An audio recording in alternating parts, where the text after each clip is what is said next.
right? Like I said, I've been homeless before. I've gone days and days without food before. So for me, food security, that's primal, right? Like it Sure. concerns me a lot.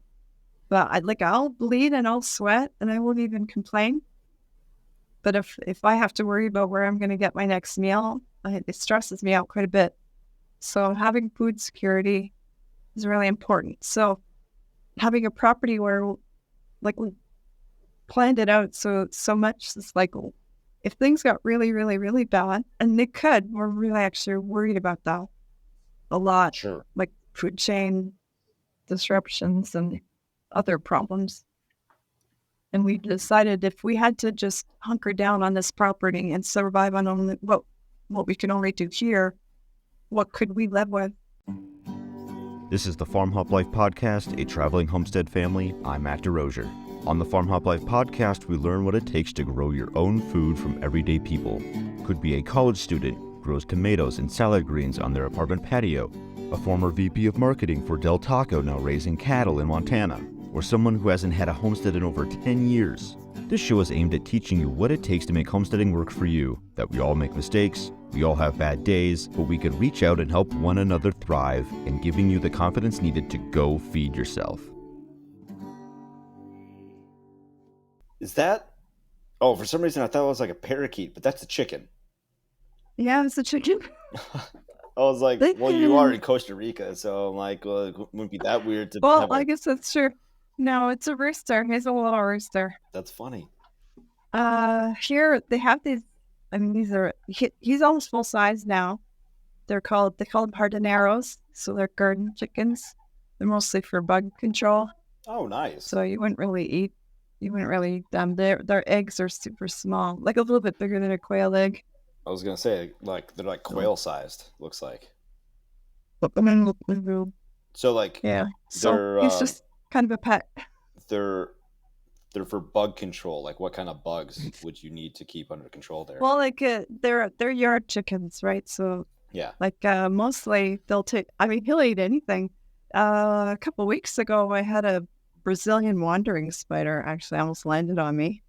They're deadly, so that was that scary. sounds bad. But as soon as he saw it, he left right on that and ate that sucker up in 3 bites. So it's crazy. Wow. So on scorpions, they eat scorpions too. Really? So I'm just gonna adjust the screen so I'm not looking up all as I'm in my studio, so our setup's a little bit not really meant for this, but let's see. Okay. There, I think I might be able to almost make eye contact with the camera now. So nice to meet you. Yeah, it's good to meet you too. I've been following you for a while. We've been like, yes, well, I wouldn't say been trying to make this happen for a while, but been wanting to make this happen. Yeah, exactly. Yeah, it absolutely does. Happens here too. Actually, it's way past my bedtime, so I'm getting my bags, and who knows what I might say. I can't make any promises. I'm usually in bed by like 7:30. Well, I really appreciate you taking the time to do this, and then also pushing it back an hour on top of when we were like already supposed to do this. So much appreciated. So thank you. No problem. My husband was saying to me just this morning that I should start trying to stay up later so that I can get back on a better sleeping schedule, because I wake up at like 3 now. I'll spend like 2 hours just sitting in the dark having coffee. So it would be better if I could stay up later. It's a good time to read a book, right? Just wait for the sun to come up. Well, no. So where in Canada did you guys start? We were in Southern Ontario, so about 1 hour northwest of Toronto. Okay. Where are you at? I live in Western Montana. Okay. Have you ever been to Canada? A couple times, just not over that way. Been to Banff and Vancouver. Okay, it's like another planet. So Ontario is? Yeah, well, I mean, the west of Canada is quite a bit different from the rest of Canada. I've never been there, but I've been told my husband's been there before. So, and I have friends from there. It really is like another planet compared to the eastern part of Canada. It's so big. It Yeah, is it's huge. kind of Yeah, like, if I could compare it, it would be like comparing people from, say, New York with people from Texas. You sure. understand, right? Like that. So Yeah. yeah, we lived a little bit. We were in the country there. That country there is a little bit different than country here, so it wasn't a big stretch for us. But I mean, we never farmed till we moved here, so that's been a learning experience. I was gonna say, so you kind of just did everything all at once. I mean, so Yes. when you were in Canada, Mhm. so your screen name, right? Your handle, a handy ginger gal. You Mhm. did like home repair stuff in Canada. I'm assuming that's where that part started, right? Oh yeah, yeah. I love done a ton of construction work. Actually, we had in 2016 we had a house fire. Like I was doing stuff before that. I really like building things, like a lot. I've always been really handy. I've always worked on my own cars, right? Like doing my own car repair. But anything that needs doing, I'm kind of like, well, I'd rather do it myself than pay somebody else Yeah, most of the time. most of the time. But in 2016, we had a big house fire. And for the rebuild of that, we hired a contractor, but he ended up being a complete crook. So partway through the rebuild, we fired him, and we couldn't afford to hire a new contractor. So I had to take over and finish the job by myself. So that was at the framing stage. So Oh I my hired gosh, contractors for the drywall because I could do that's drywall, but I smart. don't know that I could do a whole house. And I really hate drywall, Same. like really hate it. So we hired drywallers, but after that, it was all me. The whole thing, like Holy installing the smokes. kitchen, all the tile, right? All the trim work. Like you really, I don't know what kind of house you live in, right? Ours is a 140-year-old Victorian house. Wow. So you get a real idea of exactly how much trim work there is until you have to do it. And you realize, like, it took 2 years probably to get it all done, Yeah, I believe that. like fully. So like in those kind of homes, like there's trim like up on the ceiling, like It's everywhere. every like walk through doorways, it's just everywhere. Yeah. Whereas like And I mean, I got lucky because our fire didn't destroy everything. It was mostly smoke damage for a lot of stuff. So when they were doing the tear out, I told the contractor, because like the house still had all the original solid wood trim, right? 140-year-old solid wood trim. So it had baseboards that were like, they were 18 inches high, holy smokes. right? Like you can't even buy those anymore. So I said to him, well, don't throw that away. Throw it all in the basement. And I was pulling up like smoke damage, like soot covered trim, and I was scraping off like 140 years worth of old paint and totally just refurbishing these baseboards and all the window trim to put it back up. Wow. So I mean, there's a hell of a job. So is that wasn't the start though of your handiwork. You were in it before that even. Yeah, no, I've always been like that. My grandfather's a lot like that, right? Like he always made all his own things. He built his own house way back in like the 50s. When you could order from Man's Sears old or break something. even. What's that? When you could order it from Sears or something. My grandfather never ordered a damn thing from Sears that was a kit. That's funny. He doesn't do kits. I remember actually when I was a kid, my grandparents used to go to Florida every year, and they'd take a trailer down for the winter. And in the spring, they'd come back up. And my grandfather built the trailer, like built it from scratch. And every spring when they'd come up, he'd tear it apart and build a new one for the next winter. What? Yeah. What a madman. And I mean, you a bit, right? Oh, yeah, it's crazy. It's amazing. He's a freaking hero. But so I come by it honestly, generally. So my aunt's a lot like that too. She builds everything. So it's in your blood. Yeah, yeah. It's only been recently that I've actually had the ability and the time to do it as much as I like. Like now that we live here and I'm technically retired, then I have the theoretically have the time to do as much as I want. I mean, setting up a farm is taking a lot more time than I thought it was gonna, but So let's get into that a little bit. So like you guys left Canada for Mhm. what seems like obvious reasons. Mhm. I'm assuming it was obvious reasons why you left Canada in the middle of COVID. We left, so the Canadian government was going to close all public transportation and border crossings for unvaccinated Canadians as of like November, I think it was November 24th or 25th of 2021. And we left 4 days before that happened. Wow. So, To get to because I didn't Costa want to get Rica. trapped. Mhm. Yeah, well, we knew we wanted to move. We knew we wanted to leave. We were planning to do it for, say, February the next year. Um, and when they announced that they were going to be closing the borders, we said, well, I guess we left before our house was even sold. Like, Wow. we had to leave or we wouldn't be able to get on an airplane. So, yeah. That's crazy. Yeah. So So that's when we left. how did you pick Costa Rica though?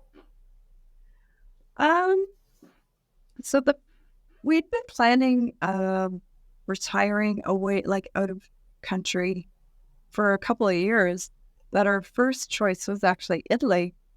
We spent probably a year researching Italy and starting to make plans, and that was like the 5-year plan, like a proper legitimate retirement. And as we were doing research, we started realizing it was a lot more complicated than we wanted it to be. Their immigration rules were pretty restrictive. Some of the other rules too, like their rules for driver's licenses. I love to drive. And they had some really harsh restrictions for foreign drivers and for getting an Italian driver's license. Stuff like that started adding up over time, and it was like, well, there's also, a lot of they're having a lot of problems with immigrants there now. I don't mean Right. like we have a problem with immigrants, but the kinds of immigrants that they have kind of just showing up Yeah. there are starting to cause a lot of problems. And we had problems like that in Canada already. And I didn't want to haul everything up and move over somewhere where I was going to start running into the same kinds of problems, right? Right. So some of that started making us think, well, maybe we should look and see if there's somewhere else, right, that might be more suitable. We wanted somewhere where land was pretty cheap, where we could grow food relatively year-round. But like the northern part of Italy where we were looking gets snow in the winter, but it's still pretty temperate. My husband insists that it can't be really hot, right? Like a tropical place is never on the list because he's gigantic and his body creates heat like a furnace, just breathing. So for him, he needs somewhere where it's reasonably temperate. So mountains are important. But I think we just randomly came across one day an article online about Costa Rica having mountains and like that there was some cooler parts of that country. And I was like, really? We were a little surprised. And he started doing more research. He's like, oh my God, this one actually worked for us. I was like, are you kidding? You want to go to Central America? We're like, I didn't have a problem. That for me, that's fine. I love the heat. But I couldn't believe he was suggesting it. But yeah, the more and more research we did, the more and more it felt like it was legitimately our place, Nice. right? Like it was kind of custom made for us. And if there's people that say, oh, why don't you go to Ecuador or Panama? Panama's cheaper, right? Sure. That has a lot of problems that we didn't want to deal with Sure. as well, right? Like the locals there are a little more hostile to expats. For a lot of good reasons, right? Like they have a really tumultuous relationship with Americans, right? So gringos, they're not always really appreciated there the same. But also, we really, really wanted the mountains, and Panama's mostly flat and mostly hot, sense. right? So we really, really love to hike. And I love waterfalls. We come from an area in Canada that has like hundreds of waterfalls. They're Really? everywhere. Yeah, surprisingly. We were close to where the Niagara Escarpment is, Okay, that makes sense. and we lived in the watershed. So there were little waterfalls and a couple of really large ones heading down towards Niagara Falls. So a place where we could still do that a lot was had a lot of appeal. So the adventure part of Costa Rica was also a big draw in addition to the being able to farm year round. So just to give people like some context, so Mhm. how big is the property that you bought, and like how much was it for, if you could share? Yeah, it's 2.85 acres, which is roughly 1 hectare. We paid $80,000 US for it. It's got a 2-bedroom cabin. Excuse me, a really large rancho, and there was another section of old house that I've since torn down and built a bedroom above. But and it had a large chicken coop, so it was already well towards our goal of what we wanted, Okay, so it and actually that I had can't beat that price. structure on it already.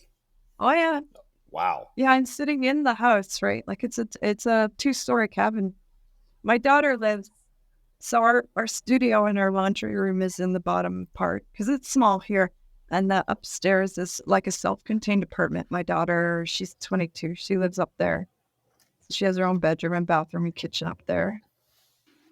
So we mostly live outside. The rancho has our kitchen, living room, dining room. So it's all open to the outside, which is what we wanted. And then I built a bedroom attached to that. Well, I'm still building it.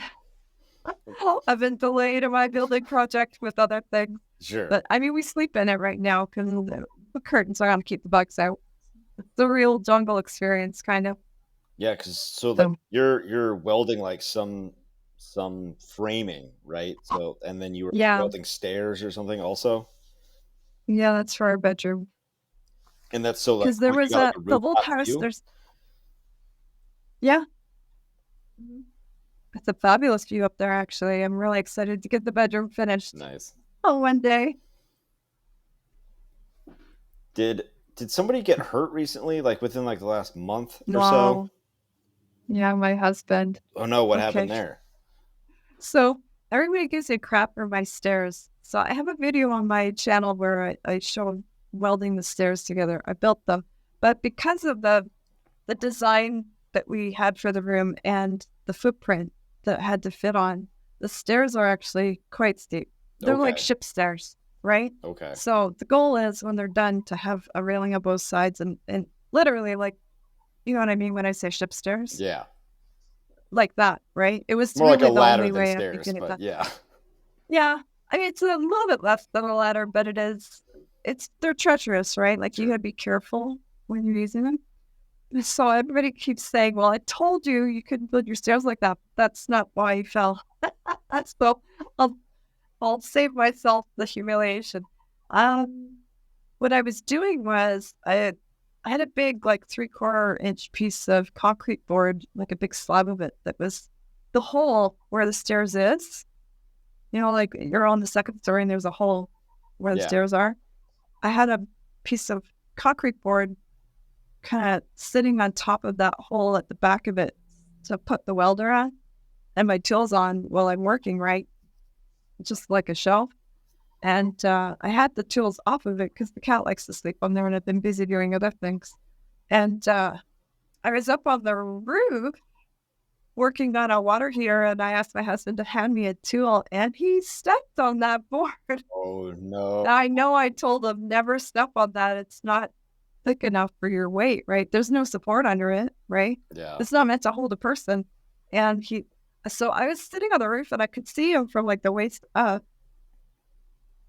He had to be the tool and then all of a sudden I saw him just go straight down, like he just vanished. I was like, oh, sorry. That's fine. I sweared.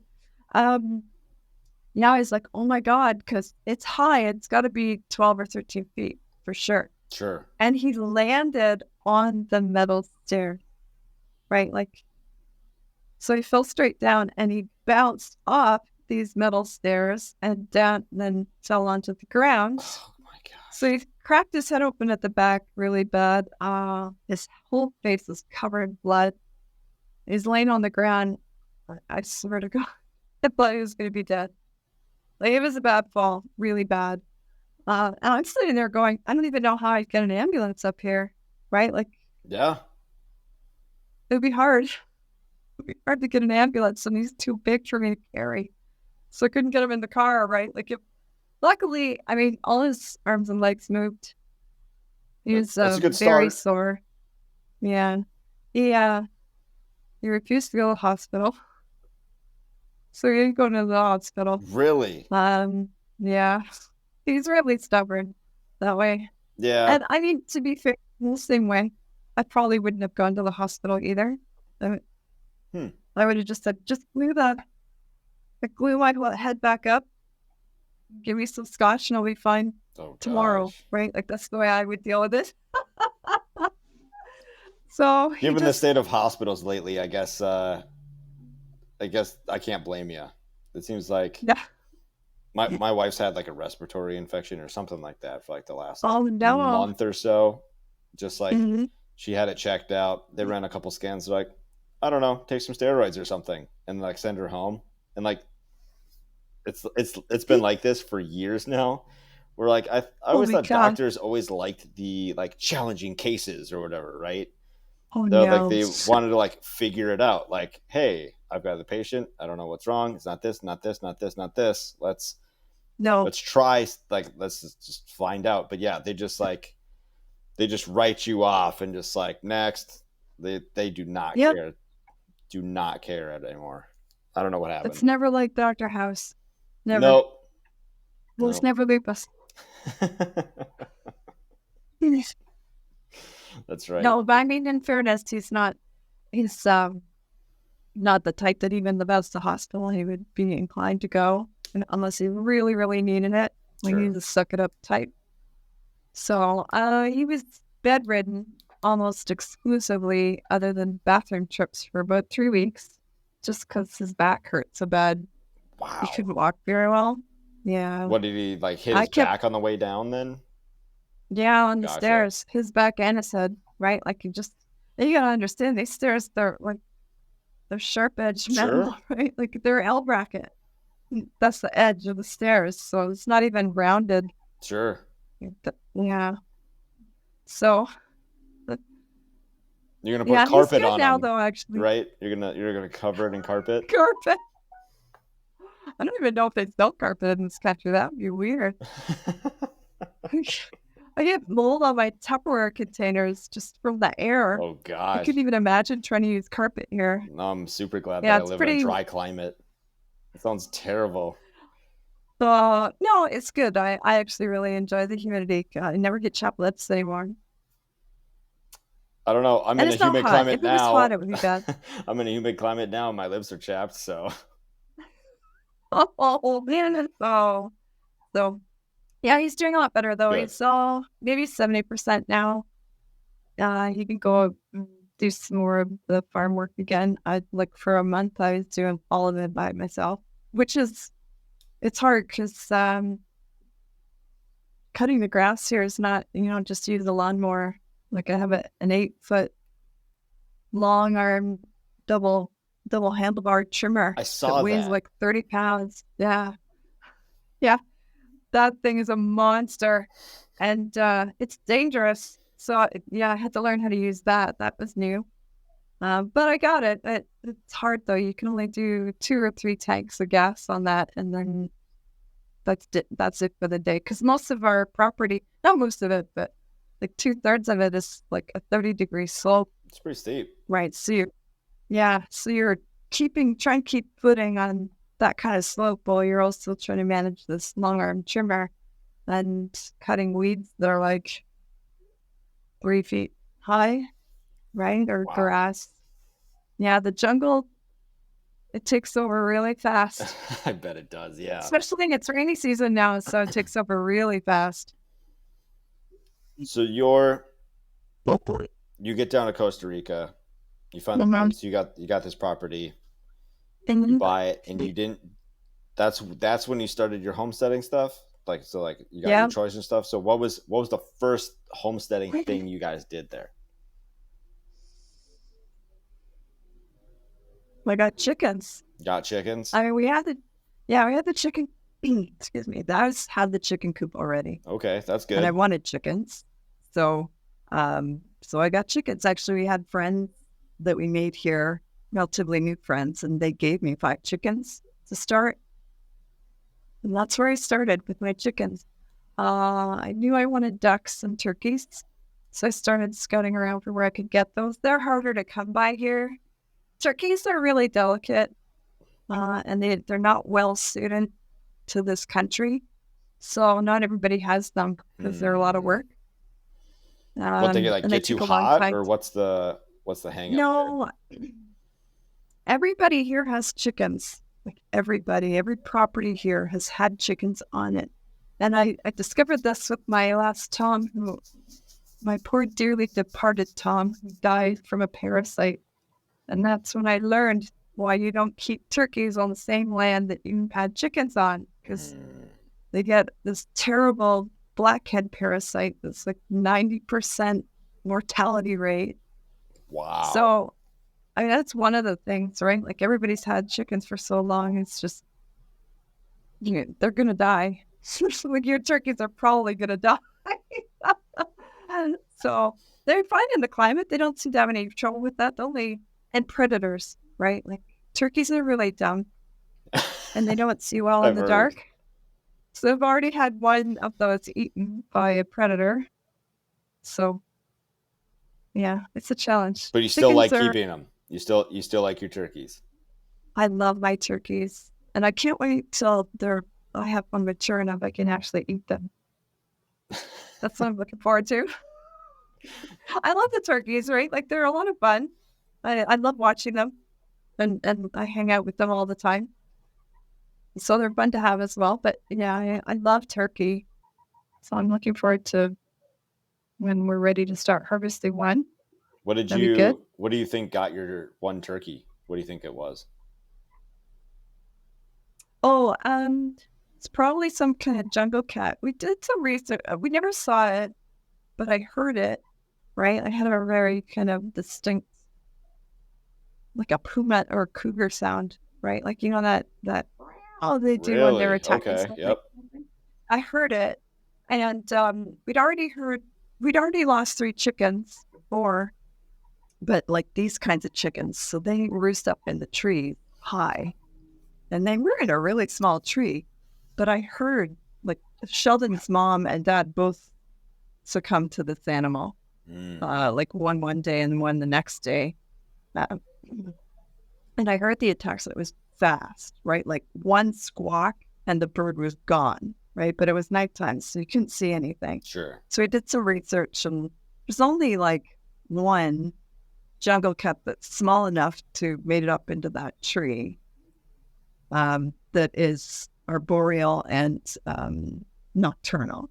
So, and it was that, I can't remember what it was, a margay. It looks a little like a Bengal cat actually, but a little larger. Huh. So smaller than a jaguar.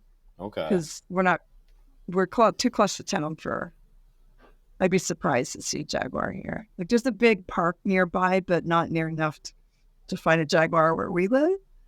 But like bigger than a bobcat, but smaller than a jaguar. Okay. Something like that. Yeah. I mean, the turkey it took was pretty mature. It was pretty large, and it took everything but his wings. So it tore the whole body right off the wings. So it was big enough to do that. Jeez. It's not a house cat. No. Yeah. No. So are there protections down there for predators? So like there's no way you could like shoot it with like a 22 or anything? We're not legally allowed to own guns here because we're not citizens. If we had citizenship, we could get a gun. That would be fine. But because we're still on tourist visas, we can't own a gun. Is it like the world's longest tourist visa? Like, how does that work? No, we have to leave the country we used to have to leave every 3 months to renew our visa. Oh. Now they've just changed it. So every 6 months we have to leave the country. So we live 1 hour from the Panama border. So we'll drive into Panama for 2 days and then come back. and renew our visa. For now, that works for us because the residency program is complicated. And once you, excuse me, I'm losing my voice. Once you're approved for it, you have to start paying into the health system and the pension system. Oh. Which is costly. That's expensive for expats. And right now we're still so healthy that I'd rather just pay for my private for healthcare when we need it. Sure. Because it's rare and it's not very expensive here. Like to go to the doctor is not expensive here. So for us, it's not really worth it to start paying into the system. We'll never get the pension, right? But we'd have to start paying into it right away. So I'd rather take my once every 6 months, 2 or 3 day vacation to Panama, then renew my visa, and have the freedom, right? So far we haven't had any problems doing that. So lots of people here do that. It's really common. Interesting. But as far as predator control, they have really good air rifles here. I could get one of those. But, there's not a lot. There's the jungle cat, but we have a big dog now. Like when that cat took my birds, it was right after our last dog died, and we hadn't got a new dog yet. So now we have, I think she's a Ridgeback, and she's a very good guard dog. So we haven't had a problem since we got her. The only other predator I'd have to worry about for the birds is like boa constrictors. Sure. And they're common, but I haven't seen one yet. We had friends that boa constrictor got in their turkey shed and ate one of their birds, but like a year or two ago, 12 footer too. It was a big. I was just gonna ask how big do you think it was? Yeah. There should be video because you have to. When they get that big, you got to call the fire department to come and get it because they're really dangerous, right? Like when they get that heavy. big. Bet they're heavy. I would guess so. It was big. And so the fire department will come and they'll take it and they'll bring it into the national park and let it out. So, interesting. Okay. I would just throw that on the barbecue, but I was gonna say like Indiana Jones and Temple of Doom. Really? Why you not do it like that? He's pooped on me. Got pooped on. I was wondering if that was gonna happen. That happens all the time. The good thing is his poops are like little rabbit turds, so they're like solid little. They're like solid little balls rolled off. Here I expected like a nice, just like a wet one. Yeah, real wet one. The ducks are terrible. I would never want the ducks to poop on me because they make a damn mess. But no, he's an elegant little fella. That's really interesting. So what are some of the what are some of the things that have worked well? So you have chickens. They're doing good. Yep. They're eating bugs and dangerous spiders. You got ducks.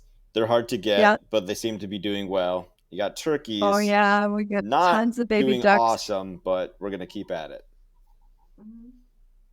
Yeah, my turkey population, I have 8 right now. I would like to get at least a dozen. Maybe a couple more after that would be good, just so I can have it. Because they don't lay very well, right? Like a turkey, I think that's like 60% laying time, whereas the ducks are like 90%.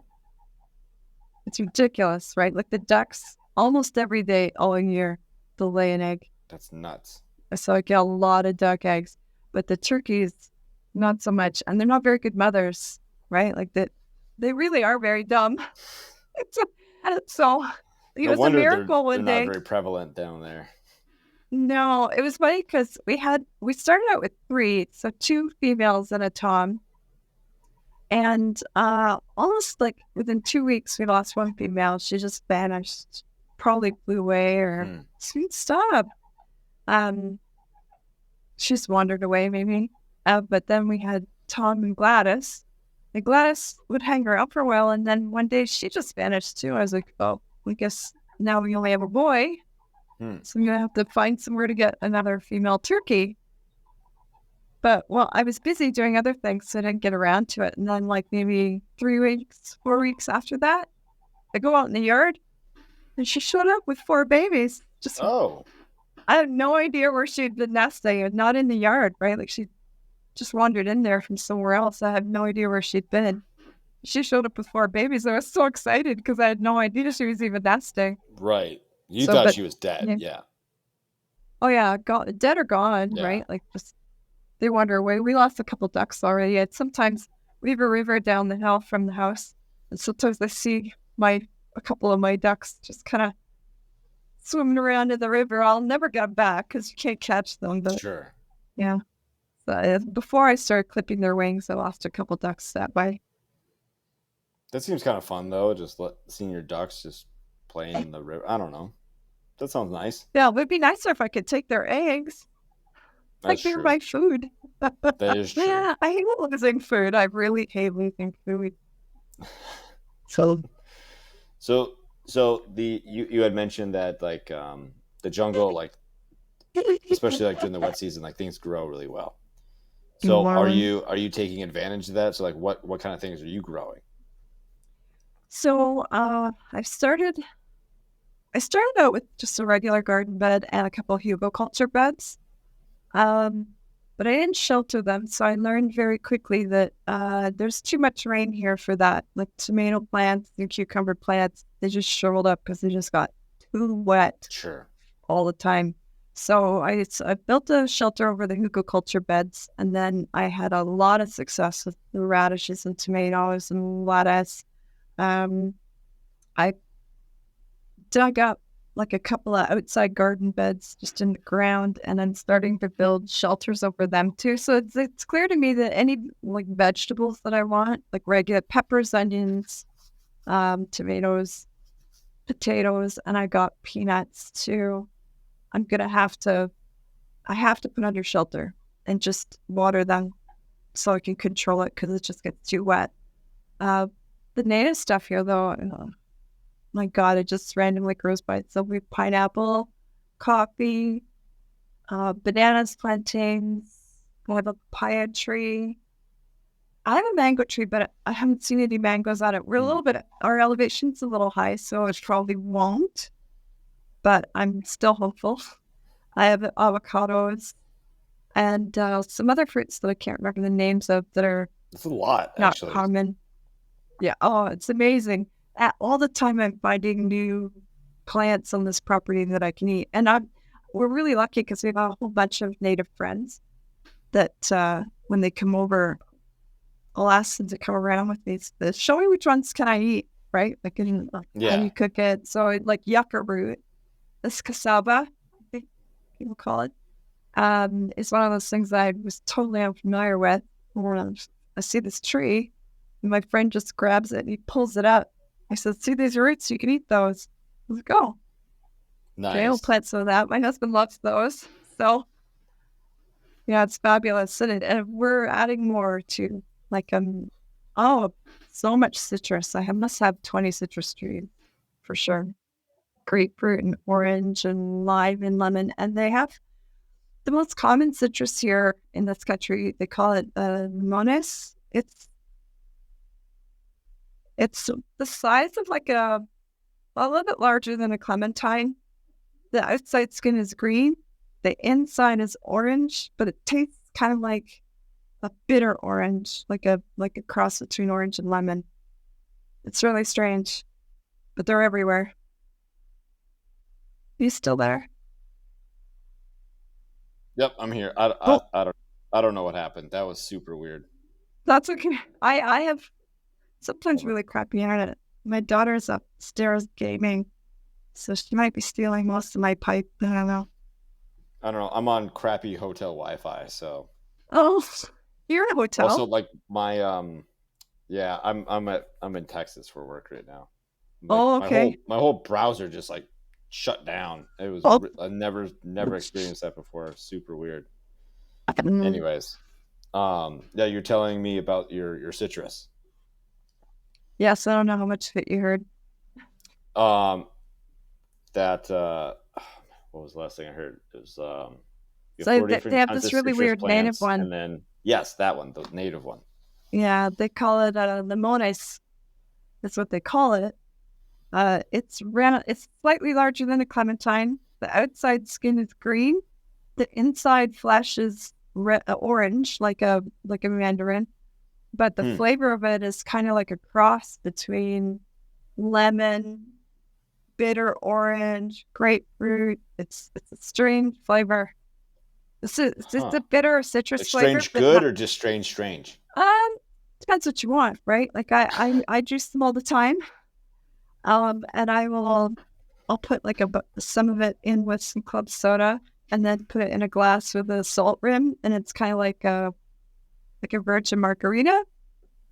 That's pretty good. I like that. It's refreshing. That does sound pretty good. I make homemade lemonade with it too, so I'll make like a simple syrup mix. I'm about to this week actually use some of our sugar cane to make the simple syrup, so I don't even have to use white sugar. And then I'll add that to it, and it makes actually a really amazing lemonade. So nice. Did you also say coffee? You said coffee. Yeah, we have coffee plants too.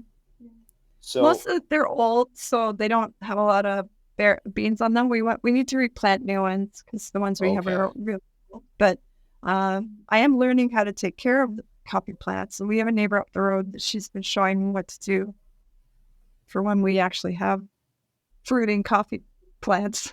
That's just not right now. I got like 5 beans this year.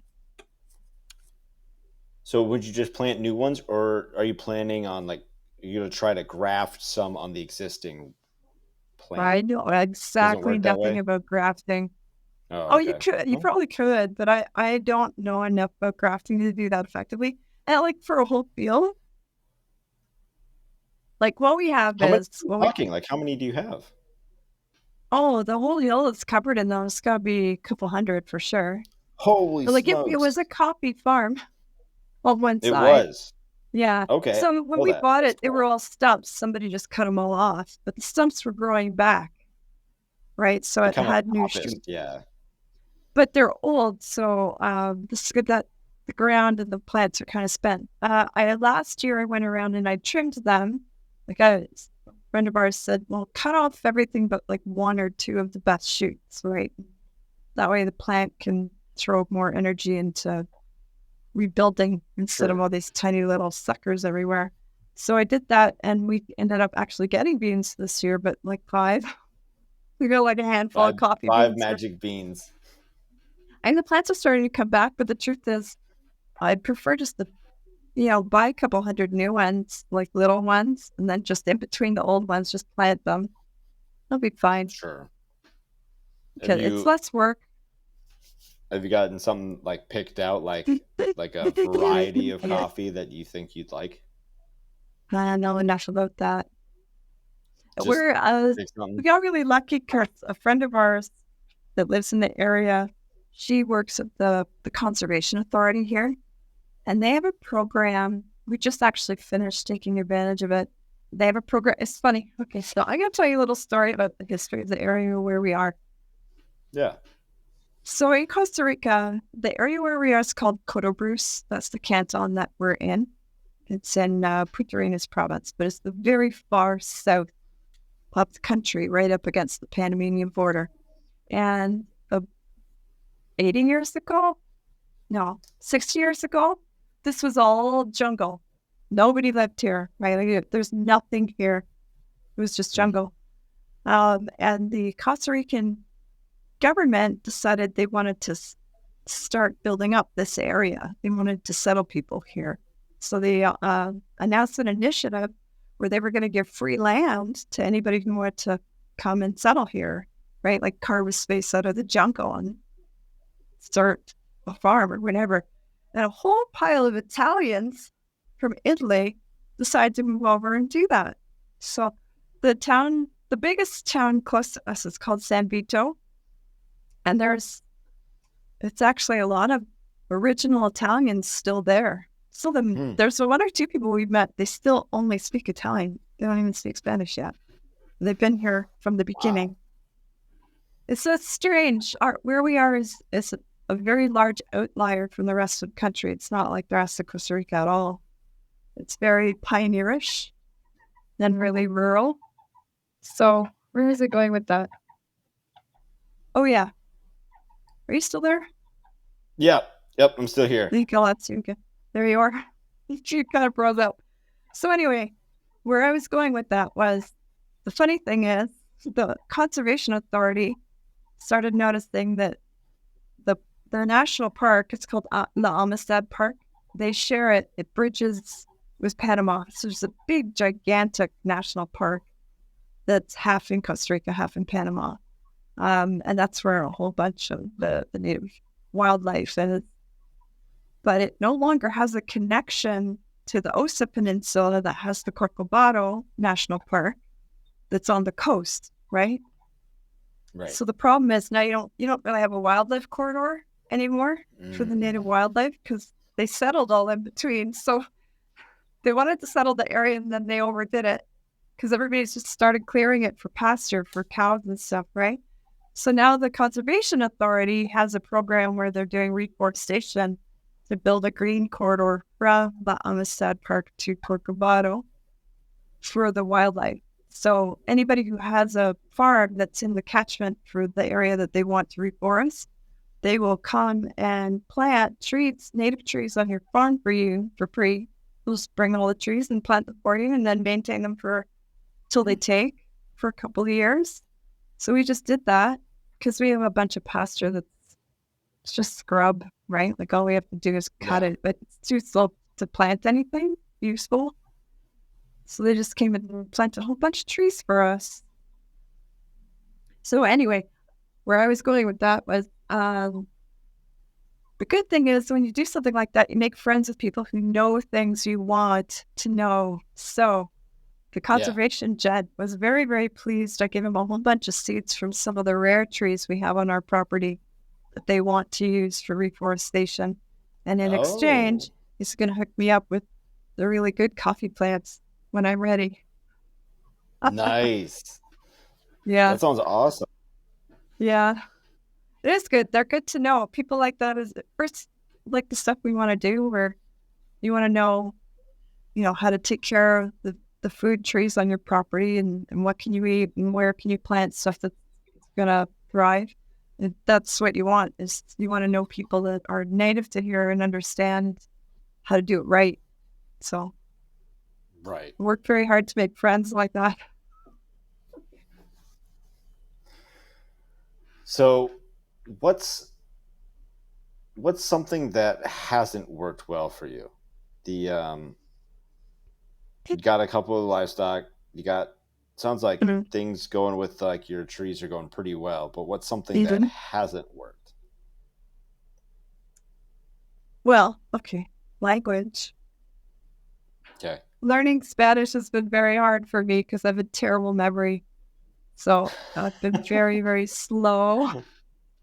And it's important to us. I really, really, really want to learn Spanish. Like we definitely planned to learn the language when we moved here. I don't like the kind of people that move to a foreign country and refuse to integrate. So we were never going to be those people, but it is really hard. But as far as the farm goes,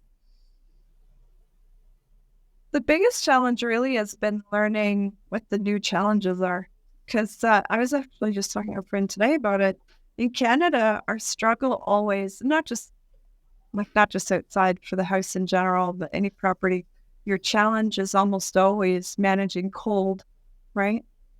You want to make sure your pipes don't freeze. If you have any animals, you got to make sure, like chickens, if we wanted chickens there, you have to make sure they stay warm in the winter, right?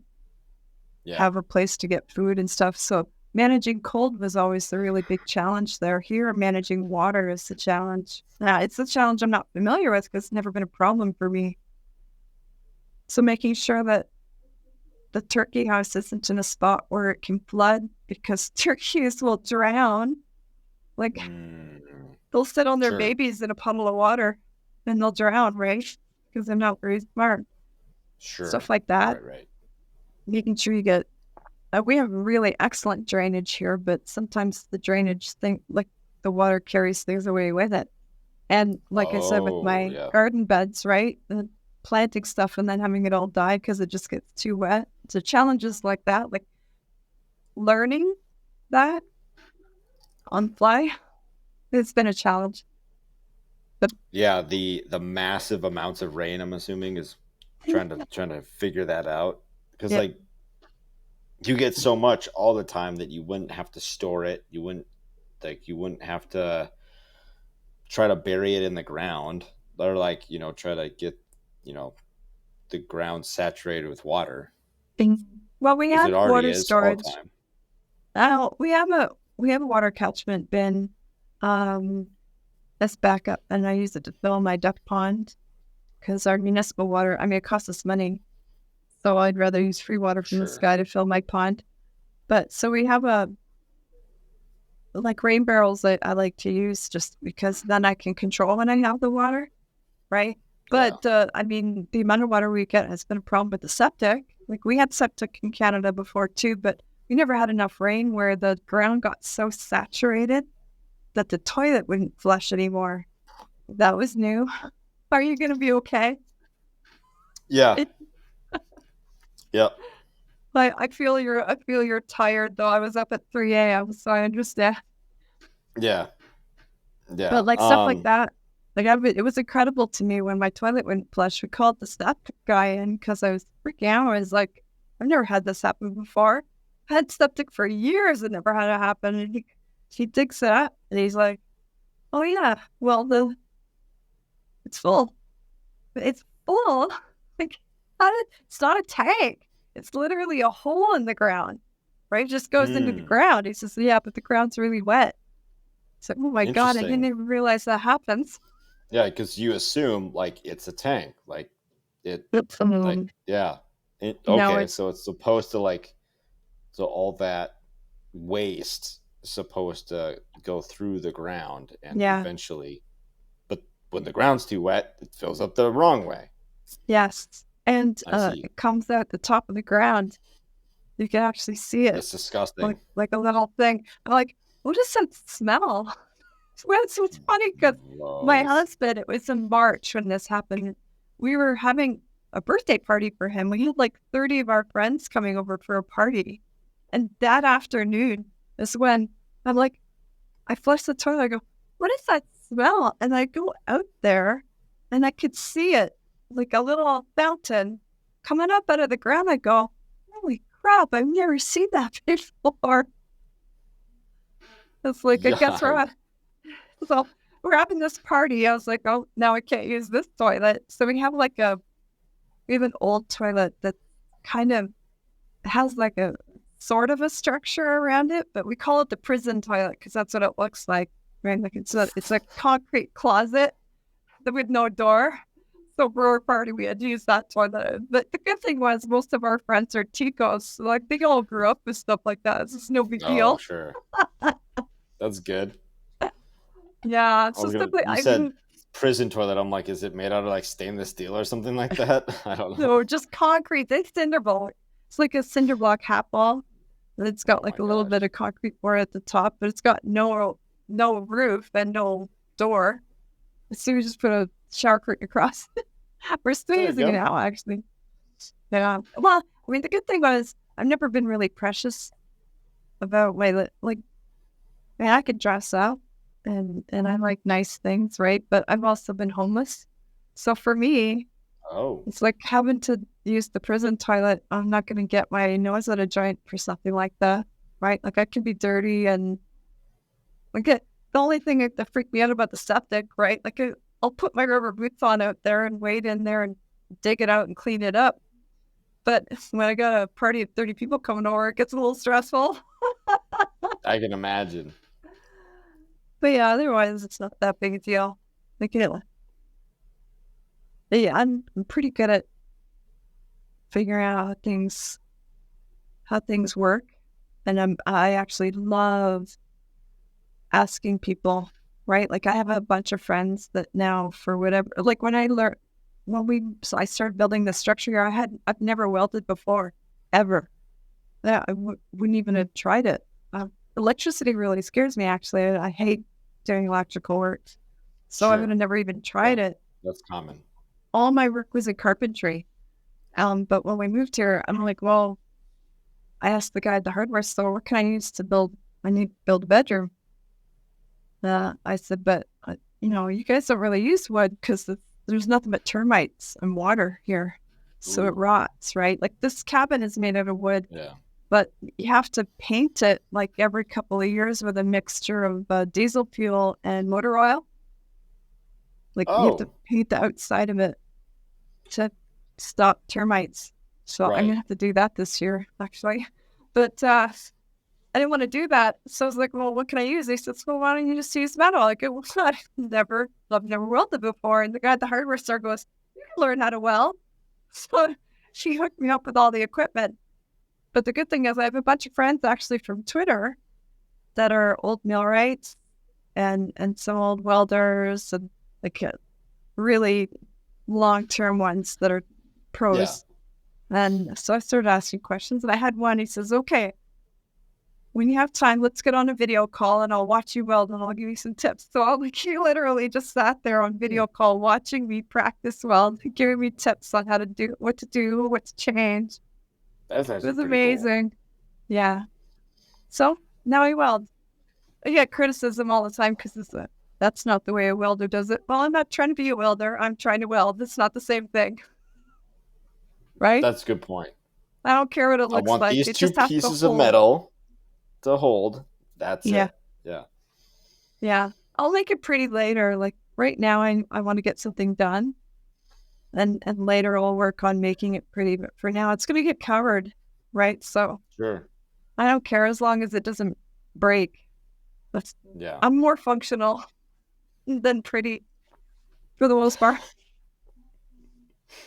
Welding's Like, a lot it'll be tougher than fun. I thought it would be. Like it With looks like, oh, you're just like zapping metal together. It's way harder than I thought it would be. I'll give my friend Rob credit because honestly, after 2 weeks of practicing, I was crying and I was like ready to give up. I said to my husband, I go, I'm never going to be able to learn how to do this. He says, when have you ever said that? I was like, I'm ready now. And Rob's like, don't, you know you can do this. You can make this happen. And he's told me to stick with it. And then it worked. So Nice. yeah, it's still not great, but it gets the job done for now. So Hey, it's your house. Whatever yeah. you want. And when my husband fell, it wasn't my fault. It wasn't my welding's That's true. fault. That is also true. I'll be honest, though, when I saw him fall, I actually worried that it might have been. I was like, oh shit, did that bar Right. break? Yeah. Yeah. That would be a concern, right? Like, what did I do to? Yeah, so that's another challenge, actually, in addition to the water, is learning how different things are.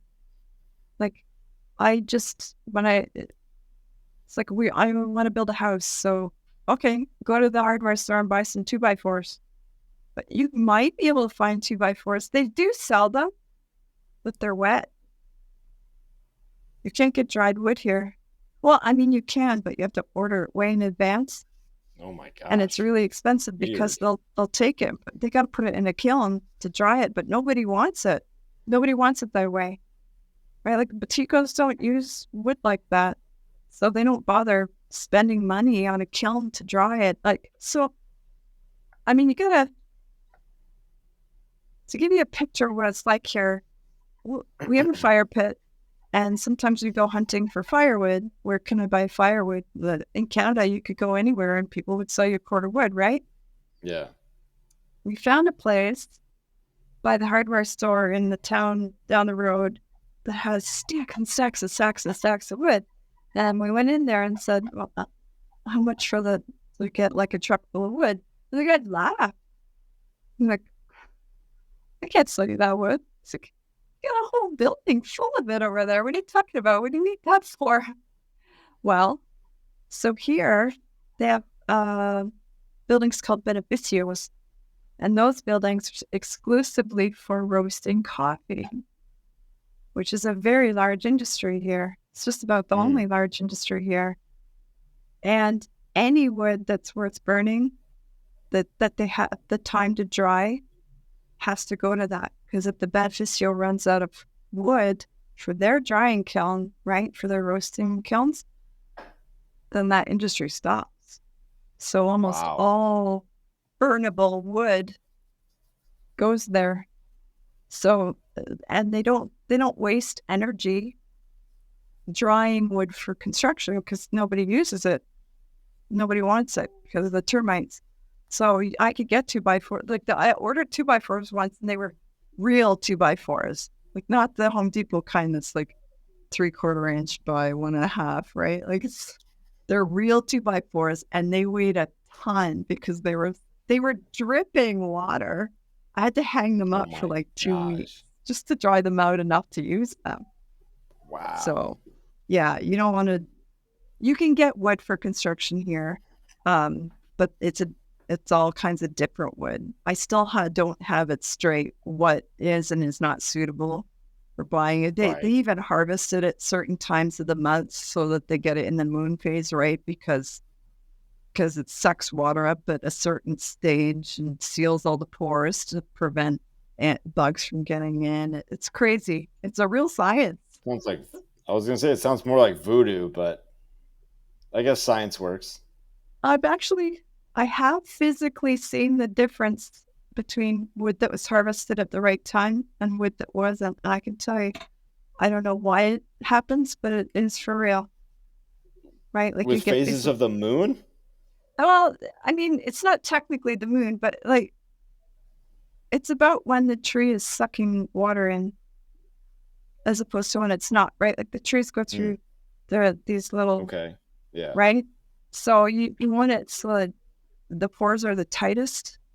Otherwise, they'll get infiltrated with like microscopic parasites. So eventually, I have a friend who her wood was harvested at the wrong time, and she's got these tiny little pinholes all through it because it got infiltrated with bugs. And no matter what you do after you've harvested it, that way you can't fix that. So it makes it weaker. Oh, It's really that's not weird. good. Stuff That like is that. weird. It's all. I've never had to care about stuff like that. Right. So all the building is different. I've learned how to build with bamboo now. I'm still getting good at that. But like I think you can just cut it down and use it. Like you see YouTube videos of those, like the Vietnamese girl that she just cuts it down and she's got all this green bamboo and she makes this house with it. Well, I've done that. Yeah. I did it for my goats, and then I learned you can't really do that with green bamboo because when it dries out, it shrinks. That's true. So none of your joints fit the same. So like that Vietnamese girl lied to me. I do like watching videos on TikTok of like old Chinese guys making this, that, and the other out of like bamboo, anything, everything. And it's like the videos, they're kind of longer, you'd think. They're Maybe mesmerizing. 10 minutes. Do you But watch yeah, it's Grandpa like this Empu? whole I don't know who. Grandpa I don't think I Empu have. on YouTube does Okay. Japanese joinery. It's hypnotic to watch. He's amazing. The stuff he'd I'm gonna have make. to check that out. Yeah, you really should. Like I could kill hours watching his videos. It's crazy, but he's really good. Like traditional Japanese joinery. And have you ever done do you do construction? I'm not in construction anymore as like a profession. I just do it for myself, like at Okay, home. so you Yeah. understand how complex joinery can be, right? Like Yeah, like they're almost like the way Japanese do it. They're almost like wooden puzzles, like the way like yes, they fit together, and they're so tight fitting. I'm Mhm. just like I don't even have the patience Yeah, to me get the neither. saw out of the shed to like make a cut, and Yeah, you're just doing it by hand. And yeah. yeah, But I love watching it. I don't have the patience for it either. I And can I don't. appreciate the craftsmanship for sure. Yeah, Grandpa Empu, you gotta check him out. You really yeah. like it. How do you spell that? I don't even know how you spell that. I think it's AMPU. Oh, okay. I expected it to be more complicated than that. He's Okay. Japanese. Well, They're never complicated. Well, I mean, they are, but their names usually aren't. nice. Yeah, it's One fabulous. thing with the bamboo is one of your videos that like blew my mind was when you cut into a like a rather sizable piece of bamboo with a Mhm. chainsaw, and like Yeah, a crap load of water just came gushing yeah. out. For some reason, I didn't think that they were full of water. I just figured Me that they were neither. hollow. They were like The first Poor, time I but ever cut yeah. this bamboo, it is fat. It's like our bamboo's very old and very big. So big like this, right? Like it's huge. It's builder's bamboo. But and it's like 30 feet high. It's very tall. But I've cut dozens of trees down, big ones, right? Like 50-foot tree, like oaks, right? Mhm. I've done lots of tree felling, so I'm pretty good at it. I haven't had very much in the way of mishaps cutting trees, so I felt pretty confident that I could tackle this task. Yeah, it's like a tree, right? It looks like a tree. It's nothing like a tree. So you cut into this bamboo, and yeah, the first thing you notice is that it literally sprays you like a fountain, right? It's like, so now my chainsaw's soaking wet. And for like 5 minutes, it's just gushing, gushing, gushing. And I can hear the water just going glum, glum, glum, glum through the bamboo because it's mostly full of it. I don't know Sure. what video you saw, but like I was showing on Twitter at some point, I show people like the bamboo has these little sections, right? You can see the lines on it as it like little Yes. rings up. Each of those little rings is a piece of bamboo material on the inside. It turns like to a little disc to create a compartment. Yeah. Now, lots of times there is a hole there because it doesn't completely form. It depends how old the bamboo is, right? Like if it's really thoroughly grown, it'll be solid. And then each compartment will have its own little store of water. And it takes forever to dry out. Sometimes the holes are there and it'll just all come out. And then you just have to wait for the actual material to dry. But it's wicked heavy because it's full of water. And also the bamboo, when you go to cut into it, right? Like you cut your notch, right? Like your V notch. Yeah. And you go along the back to do this cut down so that it falls this way, right? But bamboo is like these long strands, right? And they're really super strong. So, and with the weight and the way that it bends, because it's really bendy too, as soon as you start making that back cut, at some point, it's just going to snap, right?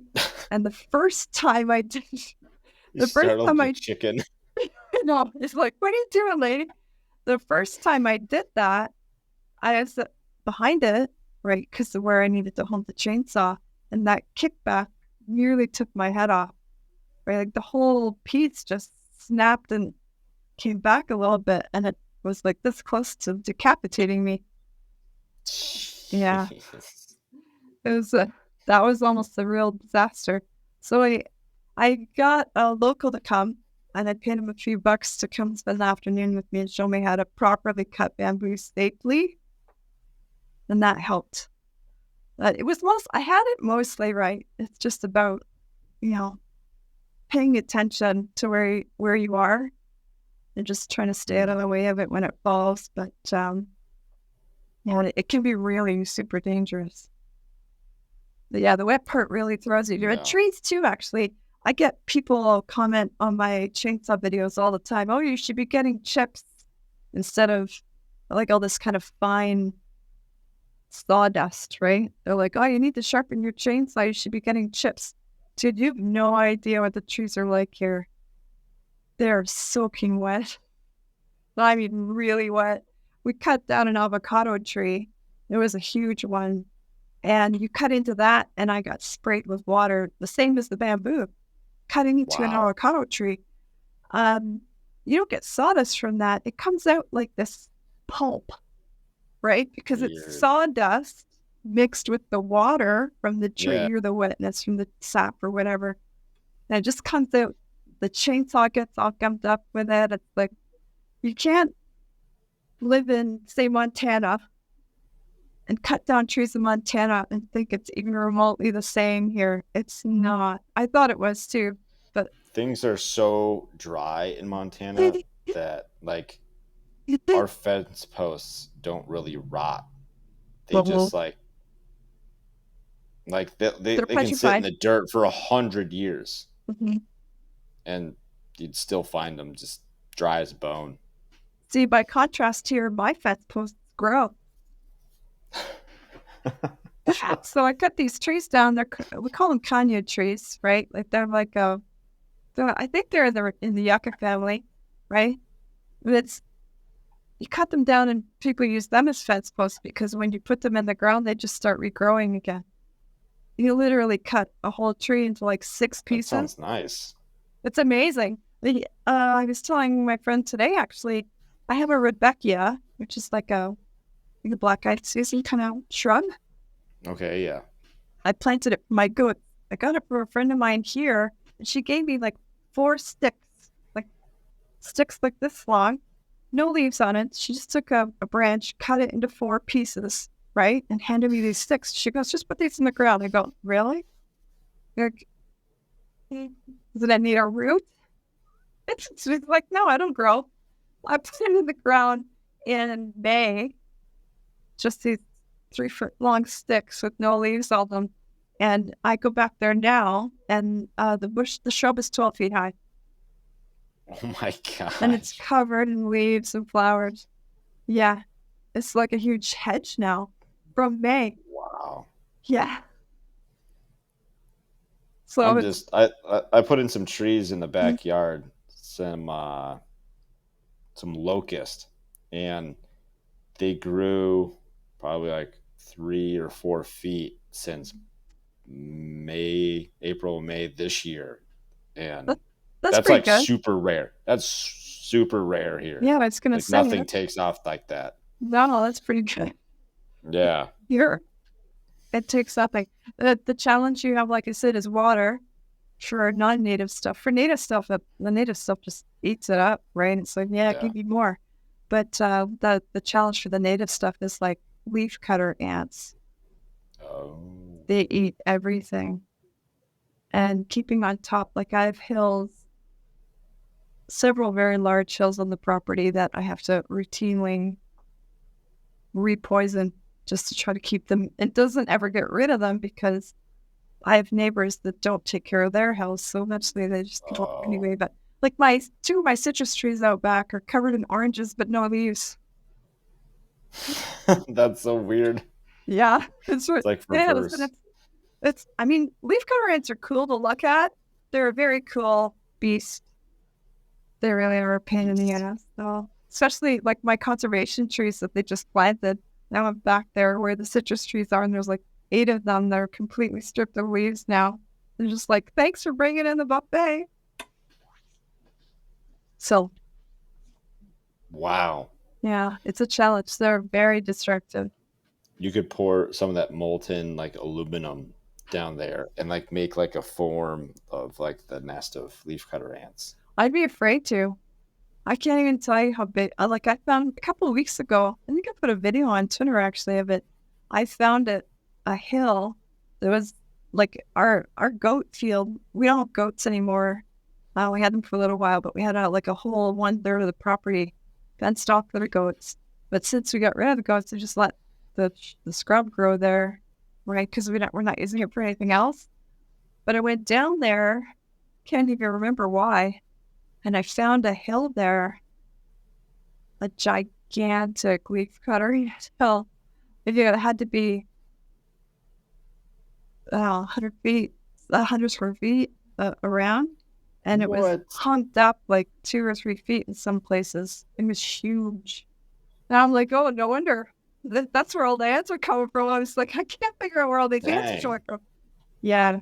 So I threw some poison in there, but like once it gets that big, you're never getting rid of them all. Sure. Now you're just trying to keep up with them. What happened to those goats? They never eat the stuff you want. Oh, we ate them.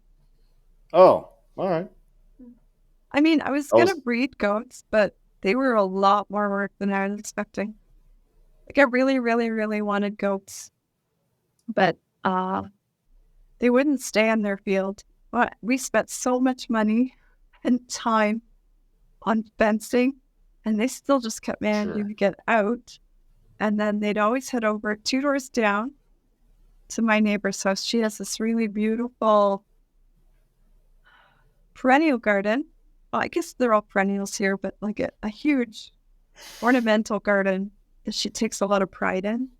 And her family is quite wealthy. They own the hardware store and the grocery store at the corner, so they're important for the community. Yeah. And they're very nice to us, but I certainly didn't want to be that neighbor that makes her mad all the time because my goats keep getting out, eating her plants. So I finally just said, oh, we can't have goats. But I still have the time or patience for it. So they're always meant to be food eventually anyway. So I just filled the freezer with them. There they sit. They make Never to get out again. And they make delicious carnitas. Oh, I bet. Yeah. Yeah. So now That just sounds birds. nice. I said to my guide, I don't want any animals that big anymore. Just birds. Got Just a ton of birds. those. So what would you say the best part about homesteading is? Free food. Is it free? Well, Doesn't feel free. see, for me, because of the attitude I've always had, my time and my sweat, I don't even notice that I've lost it. Right? Sure. I mean, in our situation, especially because of the way we had to leave, I'm 50, my husband's 52, and we're retired now. So the budget's very tight. So we deliberately set ourselves up in a place and a way that we were hoping that we could live on what we have for the rest of our nice, much longer lives, I hope, without having to worry about starving, right? Like I said, I've been homeless before. I've gone days and days without food before. So for me, food security, that's primal, right? Like it concerns me a lot. But I'll bleed and I'll sweat and I won't even complain. But if I have to worry about where I'm going to get my next meal, it stresses me out quite a bit.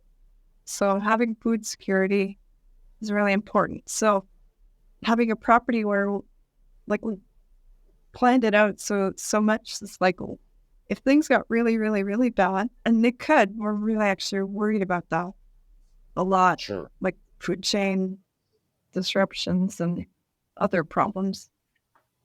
And we decided if we had to just hunker down on this property and survive on only what we can only do here, what could we live with, right? So we've set things up so that we could still almost enjoy eating.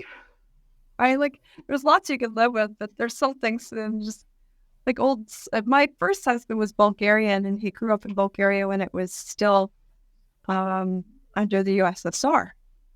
Oh, wow. So under real communism.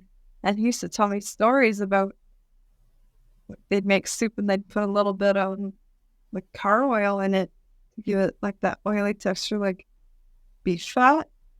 Yeah. Because they couldn't put meat in it. And I never want to live a life where that's how you have to survive. No.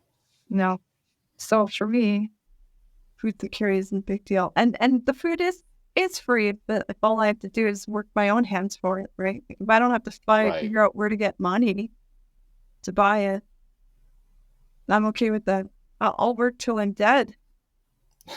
I'd much rather do that than try to scrabble around trying to figure out how to get money for it. So sure. I feel like I had a follow-up question to that, but I got so sucked into the story that no. I was like, and then what happened? And then what happened? And then what happened? No, that happens to me all the time. I get sucked in. But you always message me later when you remember. Yeah. I'll probably figure it out at 3 a.m. or something like that. I'll be awake. I guess you will. I guess you will be awake. So, what would you tell people that want to get started homesteading or moving to Costa Rica? Oh my goodness, there's so many things. Okay. The moving to Costa Rica or anywhere, actually, for that matter, is know yourself. Costa Rica in particular is a country where 75% of the people that move here leave within 2 years. Because 75% of the expats that move here leave within 2 years. And actually, Holy Our old house in smokes. Canada, the person we bought it from, he moved to Costa Rica with his family and then came back after a year and a half. And we lived in that house for 10 years, but I'd heard That's that really story after. funny. Yeah, it was totally So random, it's with a right? guy, and then he moves to Costa Rica, and then he moves back to Canada. That's funny. Yeah. But they do that because they come to Costa Rica for vacation. They have a really good time on the beach. It's beautiful. Oh, yeah, I could live here. And they don't understand what it's like to actually live in 42 degrees, 90% humidity for your entire life and Sure. live in a country that is still technically third world. They think they Okay. can. That was actually my question. I remembered my question. If Costa Rica is technically like a third world country, and you were Yeah, I talking believe it about like still is. Yeah. you're talking about like food security and like scarcity, and so I can't remember where I heard this, but like for if you're living in a third world country and there's like supply chain issues, there's really like a small fall to go even lower, right? More, But if you're in a first world country like the United States, Canada, plus more 20 central others, control. Yeah. yeah, so you have a lot further to fall, and like And people scrambling and Mhm. trying to figure it out, killing each other to just to survive. you So have because they're not used to it. no, you have whole cities like take for example Toronto. I think is it 2 million people population? It's a lot of people. None of the food they eat grows there. None. So none of it. It's Toronto. It's all Isn't concrete. that like isn't that like New York City too? Like Yeah. just the trash alone to get out of New York City is like a whole endeavor. Like it's a whole logistics thing. No, whatever they want to eat has to come from somewhere else. So if that stops, you have 2 million people suddenly, and a whole bunch of them don't even have cars, trying to figure out how they're going to leave a city that's, I mean, it's huge too. How they're going to Sure. travel 50 kilometers out to find food, right? Here, the thing is, this country doesn't have a lot of central distribution. It's all local markets, local farms, right? Most of the food that comes here is grown here, even like the meat, even the big distribution, like meat, right? It's still mostly grown here, right? Like the imported stuff is very expensive here. Like if I want Kraft dinner and peanut butter, but peanut butter is $9 for a jar. It is stupid expensive because it's imported. Sure. So, but for local stuff, it's dirt cheap because it's grown probably next door or down the street, right? So it's all, and this whole country grew up that way where you had like a tiny little central location surrounded by some farms and everybody started trading amongst themselves. So their food chain is built that way. Even like the distribution of living here, like they have a huge transit system. So you can take a bus from anywhere in this country to anywhere else in the country. They go everywhere. You don't have to have a car here.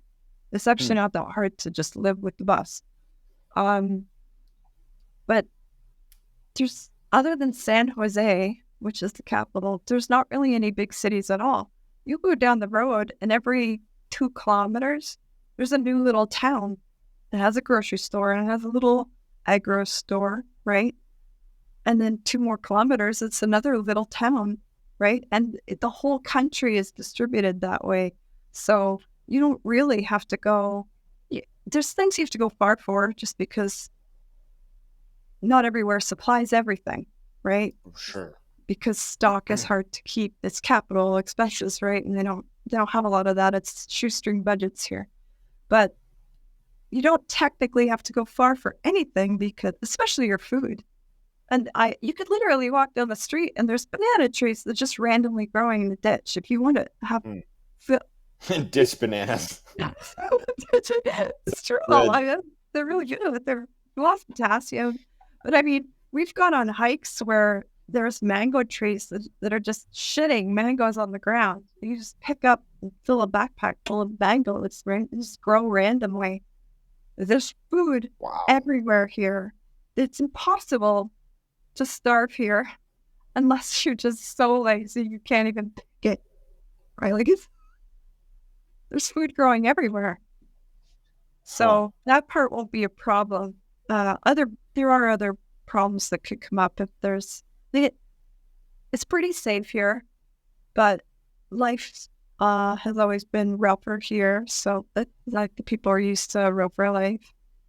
So there are some rough people here, but generally, like where we are is reasonably safe. We haven't had any trouble. And if you have the right network, the good thing is reputations travel very rapidly here. You absolutely have to know people to get things done here, because they don't have, like, if I want to find a business, they don't have a website. They probably don't even have a phone. They might have a phone, but it's like a WhatsApp number. It's like the owner's brother's WhatsApp number, right? So if I want like bags of wood chips for my turkey shed, well, I gotta ask somebody. Oh, I know a guy who owns a mill in the other town, and I'll call him and let him know you're coming over, right? Like, you can't just drive by and there's a sign that says, "Oh, wood chips here," right? Like, the farmer's back in the jungle. If you're not paying attention, you'll miss the driveway, right? So you have to know people. You have to make friends. And you have to be not the kind of person that's a jerk, right? Because Ticos don't like jerks. They're really friendly. But they're only friendly to people who are good people, generally. So they'll help you if you have the right attitude. And then you get lots of, like, I get tons of things done, right? But I've seen people struggle. Like, no offense, but a lot of Americans have this problem. They come here and they feel like they can just take their life, their North American first world life, and just move it to a cheaper location with cheaper labor and a beach. And they think that they can do that and everything will be fine. But it doesn't happen that way here. There's lots of things you can't get, right? Like the food you want that you're used to, you can't get. I've never seen Chef Boyardee here ever, right? Like, you can't get a good steak here. I see complaints about stuff like that all the time, right? Like, yeah, and those things they're downsides, but if you come here and you get a really bad attitude about it, because you're like, well, why can't we have it there? There's no reason you can't have it here. It's like, well, there's lots of reasons why you don't have it here, but you never bothered to learn what those reasons are. You just think that this is a shawl, and you come here because you can have it cheap made. I've seen lots of people with that attitude. Sure. Why 75% only make it less than 2 years? Yeah. How come you can't get a steak there? What's the deal there? So the cows they used here are different. I think somebody told me they're called Brahmin cows. I don't know anything about cows. They're not like Angus cows. Like North America, like Alberta and Canada has a huge beef industry, right? So sure, like those kinds of cows, they don't have them here. I don't know if it's just because they don't, or if maybe because of the climate, they're not suited for it and they don't thrive here. I'm not sure why they don't really use those kinds of cows here. So the cows, to start with, are different. Also, they don't age their meat ever. Like, if you buy beef, it was probably killed yesterday.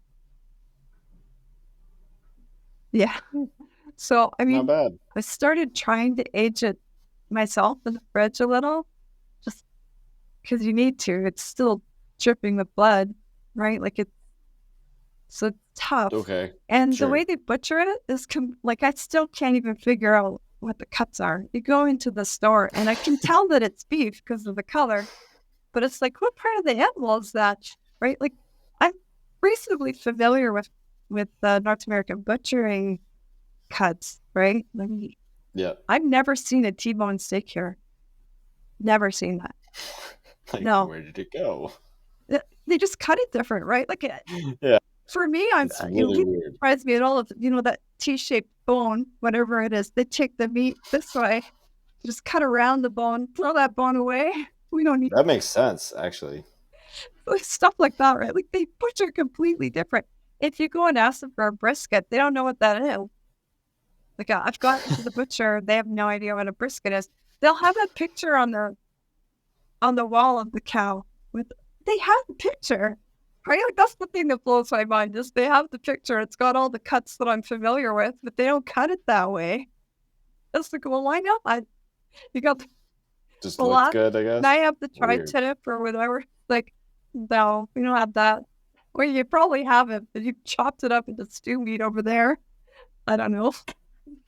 So That's funny. yeah, all the meat's butchered differently, even the chicken. So here's the weird thing: you're gonna laugh. You go into the store where you are, and you'll get like chicken breasts, and even when they sell the breasts, they still have the bone in. You know, Sure. like skin on bone in chicken breasts, and you can use for kind of fancier dishes, right? Or you can buy whole chicken. That's pretty common. Here, I cannot. You can buy skinless, boneless chicken breast, but it'll be butterfly. So the two breasts still attached. Okay, Yep. that's not so weird. But most of the time, you can't buy a whole chicken. What you can buy is the torso. So it's got the legs and the wings cut off, and it's just like this, the torso with like a big hole in the middle where Including the rib cage. it's a torso. It's a chicken torso. They sell it that way, and it's really cool. Like the breed is full of them. Why Right? not? The thing is, I can't figure out how they cook it because they buy this frickin' thing Yeah. and I'll season it. And I put it like in the roasting dish. It kind of falls over because it doesn't have the legs on it to keep it stable. Right? Like when you put a whole chicken in, yeah. it kind of just sits there, right? You almost have to like spatchcock it, but like half of it, I guess. I mean, I could spatchcock it. I mean, I do that to my own chickens just to store them and everything. I could, but yeah. it just blows my mind that they sell it that way. I was like, why? It's like, why would you? I don't know. I haven't figured it out. Seems easy.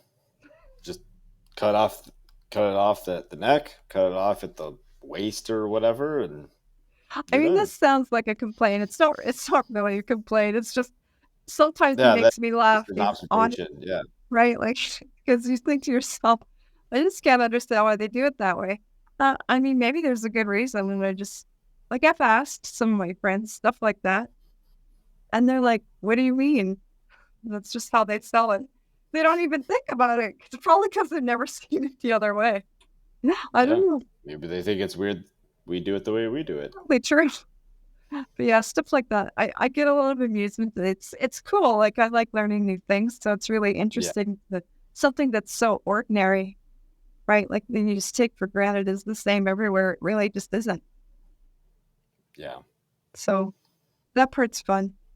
I like it. Just all the time. It sounds like an adventure, just like a real journey every day. It really is. I have like the guys in the neighborhood here. They laugh at me all the time. They're amazing.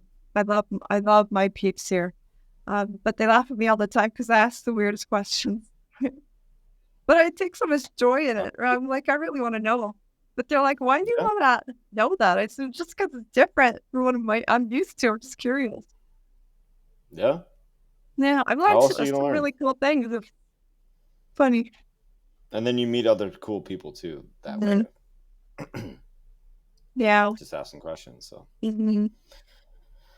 Well, yeah. Was there anything else that you wanted to mention or anything? No, I mean I could talk for hours, but that's just normal for everything. You look like you're gonna fall asleep over there, though. Don't say that. You must have been working hard today. It was a lot in the sun. Yep. But yeah, can you tell people where they can find you? I am on Twitter. I am at Handy Ginger Gal on Twitter. I am at Handy Ginger Gal on YouTube as well, where I have videos of some of my adventures and building projects there. Pre and post Costa Rica, not post Costa Rica, current Costa Rica, I guess. So, that's about it. That's about it. Awesome. Getting more chainsaw shenanigans coming soon, probably, and yeah, actually, in 3 weeks, if our planning goes well, I'll be starting a bunkie project. Actually, a what? Like a bunkie guest house. Oh, okay. That's what I thought you meant, but I wasn't sure if that's if I heard you right. Yeah, we have people coming in January to visit, and I don't have anywhere for them to sleep. So we're going to do a blitz project of like a properly built bunkie. So I'll be videotaping that and sharing a lot of that. I got to get it done before January. A bunkie. It sounds Australian to me. I don't know why. You guys don't call it bunkies in America? Like a bunkhouse, I guess. Yeah. But that's more like more like a guest house. Well, when I say bunkie, it's like literally just an A-frame building with a bed in it.